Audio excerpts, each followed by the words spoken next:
Hello, everyone. It's Friday. That means it's Chat with Mack. We thank everyone that has been joining us. We really appreciate your time as you're listening to us talk about things that affect us all as business owners. And for those of you that are new to what we do, welcome, welcome, welcome. Nadine, busy day today. Yeah, it was busy for you too. Yeah. It was definitely busy today. um, Yeah. but talking about implementation, that's the other thing that's been kind of going on is all these large providers out there, including Microsoft and Google and everybody, they're giving away multi-factor and two-factor authentication. What they call two-factor authentication for free, but yet the uptake on that is very low. People are just not implementing it. I don't understand that. The thing about it is that you've been talking. I mean, you were screaming 2FA, two-factor authentication from the rooftops for as long as I've been here. Like, get 2FA, get two-factor authentication at the very basic level. And then recently, Google talked about how the attacks, because people have implemented pushing two-step authentication by default, has dropped by half. And that is like, it's such a simple thing that people have made hard, and more people need to really grab onto it. Yeah, I think it's more of the hesitation is more coming from the fact that people were used to, back in the old days when things weren't working right and there were issues with two-factor. Some of the applications had a problem, but for all intents and purposes, I mean, those issues don't exist anymore. Windows 10, any recent version of Windows, those issues don't exist. That's when That's true. Microsoft moved into modern authentication and all that. So I think that's just that's just a side effect of that phase where things didn't work out very well and the implementation was kind of not very well organized. Nowadays, however, I mean, we rarely see two-factor authentication failing when it comes to Microsoft's or Google's authentication, or a bunch of third parties out there. I mean, there's so many companies out there that now require two-factor authentication. They don't give you an option. So, Google's study was really good because they enforce two-factor authentication, and then they actually have metrics around how it dropped breaches by about 50%. And so I think that's the number, is about 50%, and that's huge. I mean, That's so huge. so Microsoft did something similar, right? Like, if you set up a new Microsoft 365 account, by default, security settings are enabled on that account. And it's you have to kind of go way back in the weeds to disable that. And a lot of companies ask us. So by default, Microsoft is enabling multi-factor authentication. And Same by way the way, Google's multi-factor doing. authentication, two-factor authentication, it's the same thing. So by default, Microsoft is enabling that, but yet there are organizations out there who ask us specifically, we want to disable that. And I don't understand that. It's like, my first reaction to that is, why? I mean, it's something that protects you and your users and your customer data. Why would you want to disable that? And, you know, typically it's like, well, some of the users may not have their device when they're wanting to log in. It's like, who doesn't have their device with them at all times nowadays? I mean, really? I mean, you're telling me that somebody actually leaves their house without their phone or watch or whatever on them? I don't know. But so far, the implementations that we've done, with Microsoft multi-factor authentication, we haven't had any issues. Users haven't had any issues. There could be a timing issue, like a delay, especially like if you have service accounts, because a service cannot do two-factor authentication, right? So let's say you have a web server that automatically is supposed to authenticate with Microsoft and send emails coming in, via the web. Well, that machine cannot do two-factor authentication. So for that, there's something called app passwords. So when you first set up an app password, it takes some time for that to become active. So there's a timing issue there, which I'm sure will get resolved pretty quick. It's not a big deal because these are service accounts anyway. And once it is set, it's done. You don't have to worry about it anymore. So that's an alternative to, for companies that where they have enabled two-factor authentication, but yet they have certain applications that do not support two-factor or multi-factor. Then you can use an app password to get around that. So those apps can still authenticate and do what they need to do. So I think it's just one of those things that companies really need to look hard. And our data internally shows companies who don't implement MFA, then they get compromised because a user clicked on a link that asks for a username and password and they put it in and logged in. Once they get compromised and, they get hit with a certain amount of dollars or money, when it impacts the bottom line, then they come to us and say, that two-factor thing that you talked about, will that protect us against this thing? And of course, we say, oh, yes, it would have prevented this from happening. That's the exact thing it's meant for. And then they're like, well, let's just enable it all across the board. And it's like, whoa, hold on. We got to plan this. We can't just, enable it across the board on a whim. Things need to be scheduled out. And that's the name of the game. Is a lot of the issues come in implementation. Yeah. Now, I know there are certain third-party authenticators that do multi-factor authentication with other systems, specifically like Windows or third-party systems that add on top of Office 365, for example, that have had issues in the past. But that's different. We're talking about first-party multi-factor authentication, like directly from Microsoft or Google. There are no issues with those services, and they've been tried. They're true. Millions of people around the world are using those systems, and there are no issues. So I think it's everybody right now should be using multi-factor authentication. There is no reason for anybody to not use that. So I remember when we first started. I think Microsoft had 2FA, and they were using a text to your phone, and then I don't even think they do that anymore. I don't remember. It's still an option, yeah. So it's a fallback option because it's so hard to switch people to start using MFA. If Microsoft took away SMS option, that rate would fall even further. So it's still an option. It's not recommended. None of the security people will recommend using SMS text messaging as your second factor because it is considered compromised. It is not safe.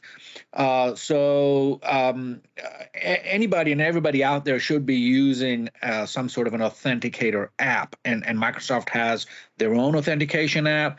Google has their own authentication app. There's Authy, which is free.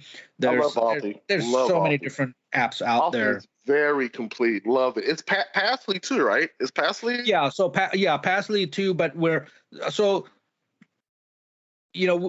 have a good bad relationship with Passly. It's on and off, right? So I didn't know that. So it works well.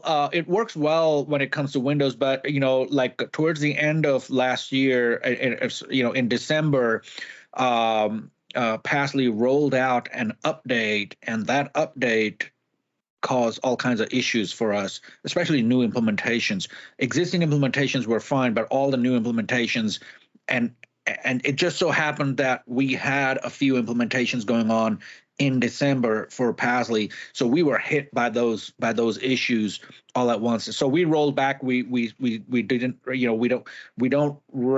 So because of that, we stopped recommending people to use Passly. Those issues have been resolved, but still, Passly is still one of the only apps out there that will allow you to do seamless multi-factor authentication from your Windows device. And that part was never impacted. The impact was on the authentication with Office 365. That component had an issue with one of the updates, but the Windows login has not been an issue. So if you need your users to be secure at their device, the only game in town that I would recommend is Passly to protect your Windows logins with two-factor authentication, because Microsoft does not have an answer for that.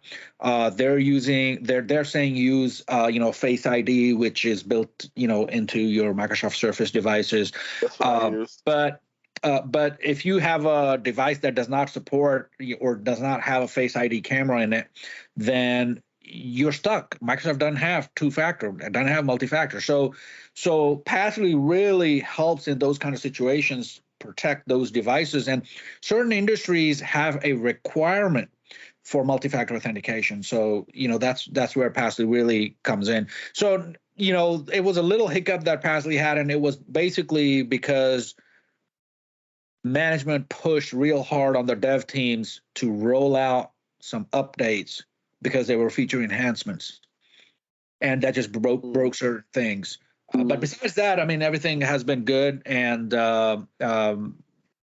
if you need Windows login protected with multi-factor, I think Pass is the only fair game in town. There's a few other providers who offer things, but then they break when you do, for example, if you have certain types of encryption enabled or that are required on your devices, then you have some issues. So let me ask you this, Nadeem. Do you think that it seems like down the line, this is going to be more of a, I guess, forced thing by applications, because Google didn't leave it to the consumer, if you will, to turn it on. They're just like, this is what it is. We have 2FA, and this is going to be, I guess, nudged, if you want to say, towards you. Do you think that's going to be the way that companies now do it? Because you got people that, like you said, are hesitant, for whatever reason, be it valid or invalid, whatever, that won't go towards it. But if the numbers are right, and 50% of attacks, have been thwarted, because of this, maybe it's something that has to be mandatory now instead of leaving up to the consumer. Well, so yeah, so both Google and Microsoft are doing the same thing, right? Microsoft does it as well. However, Microsoft, being a bigger player in the enterprise space, they have to give some companies the option to disable it if they want to. They kind of hit it way back in there, so not a lot of people know how to disable that, but the option is there. But the thing is, what's amazing to me is why only 50% of breaches were avoided. That's kind of odd, because most ransomware attacks, most hostage type attacks happen when the bad guys steal your credentials for your email or whatever have you, and then they divert funds, based on that. So I'm amazed that number is 50% and not higher. I would think it would be much higher. I'm thinking like more, probably like in the 70 to 75% space. So maybe those are more on the conservative side. Just to be cautious, I think those numbers are on the conservative side. That the actual number is a little higher as far as security goes, with the multi-factor authentication being enabled by default. And something that I don't know is if Google allows you to disable multi-factor authentication. I think it does, similar to what Microsoft does. But I'm not sure if they're not allowing users to disable multi-factor authentication. I think they try to make it hard, but they still allow you to do that because certain people, they just have that requirement. So it's interesting that within the article it says that in 2018, a Google engineer revealed that more than 90% of active Gmail accounts were not using two-factor authentication. That's amazing. 90% aren't using it.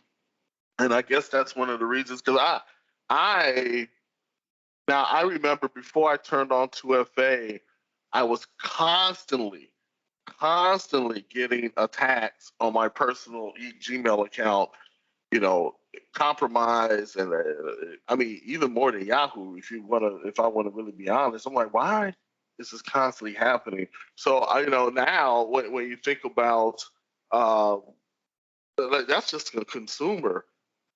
Are there numbers? Do you think that the numbers are higher as far as the number of companies that don't have 2FA? Is it higher on the enterprise small business side?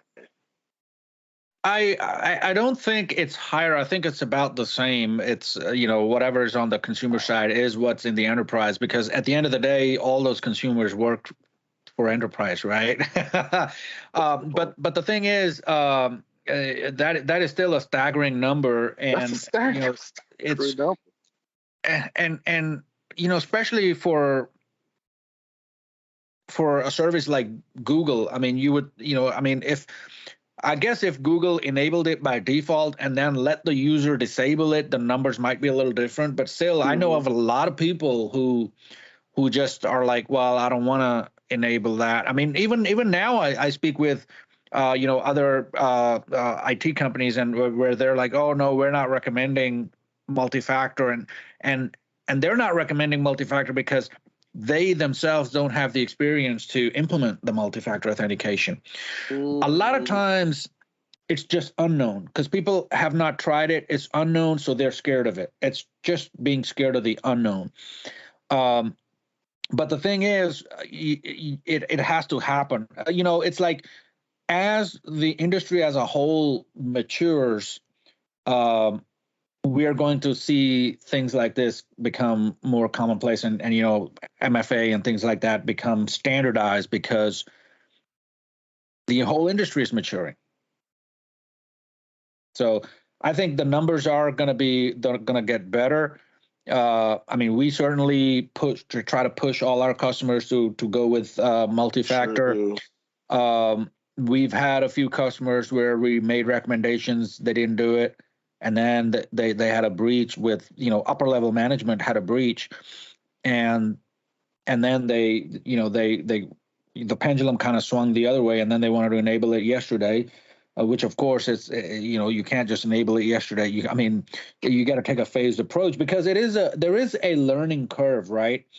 So initially, when you first enable multi-factor, the first time when you log in, you have to put in that PIN code or that whatever that second factor is. After that, it becomes easy because now it becomes a remembered, trusted device.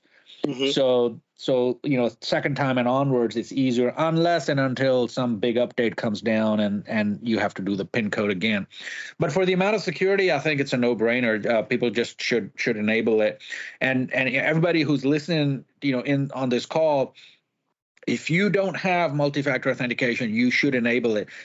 Yeah. Pretty much any service out there has a multi-factor option, probably for free. I mean, I don't know of anybody charging extra for multi-factor authentication. So as many apps as I have, I can't even remember. Yeah, no, yeah. I mean, everybody, from Amazon, Google, Apple, Microsoft, everybody's including it. So folks, just be safe. Go ahead and enable multi-factor anyway. It's not a matter of, I don't have anything interesting that the bad guys want. That's not what bad guys are looking for. Bad guys are just looking for access to your account.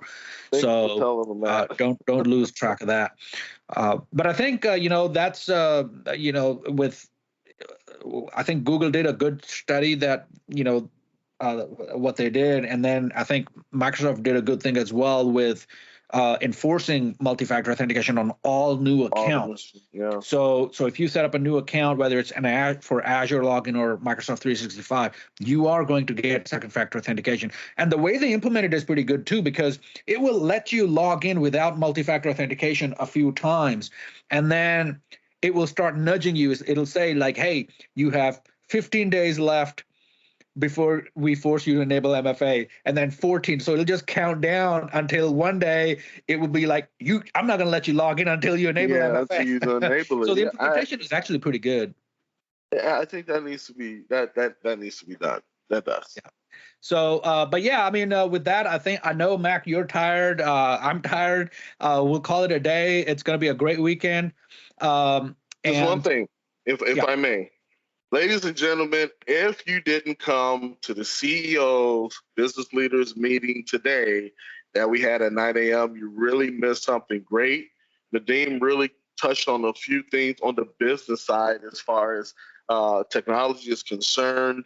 We're going to do this again. So I'm doing I guess you can call it a preemptive strike now to let people know, look out for emails, LinkedIn postings, whatever, coming up the next couple of weeks. We're going to have some people speak from some very great vendors that are actually going to add to the overall message of what Nadeem is really trying to push as far as just understanding your business and how technology affects your bottom line. I mean, it does. It can't be ignored anymore. So it was a great meeting today, and we definitely are going to do it again. So I just want to make sure people know to look out for that. yeah, that's that was a great webinar we had this morning, and the good thing is everybody there was either a business owner or decision maker, C-level executive, and that worked out really well. Yeah. So I think we're gonna do more of those down the line. We still haven't figured out the cadence for it, but I think we'll do more of those. Yeah. And maybe we'll have some other people invited to speak as well on these events, just because if the interest is there. I mean, if people don't want to hear from anybody else, that's fine too. But I've already have somebody lined up from a couple of different companies that we do business with. I think who'll be a great fit, companies like Microsoft and stuff. So I think we'll do that. But yeah, besides that, enable MFA and join us on our CEO calls. There's some good information there about business, just business in general. Doesn't have to be IT. And we'll see you next week. All right, everybody. Bye.